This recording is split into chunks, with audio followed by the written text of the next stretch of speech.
सब उच्चतर शिक्षानुष्ठान पास करके आसीचु आम सामान्य लोक नुह आज्ञा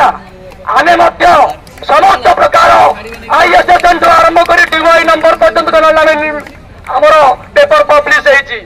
साधारण लोक भावतुनि आपण मैंने भावतुनि साधारण लोक आमको आम आमर योग्यता आमर बुद्धिमत्ता बारंबार परीक्षा करके आसीचु आप जान रखा उचित ये शिक्षक समाज गढ़ी पारे आ समाज भांगी पारे आउ गोटे कथा मन रखु आपण मैंने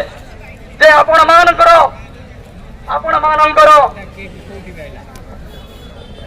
आपण मानकर उच्चस्तरी भाषण आपण मानकर से विद्वत्तापूर्ण अध्यापना जो आज गोटे गोटे साम्राज्य गोटे गोटे सभ्यता सृष्टि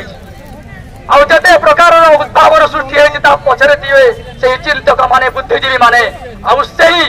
अध्यापक माने जी ये समाज को गढ़ी ये समाज को दिग्दर्शन देती जो माने बाबुगिरी कर जानी ना बोध हुए जे गढ़ीचु आमे तापर तुम से बसीच तेणु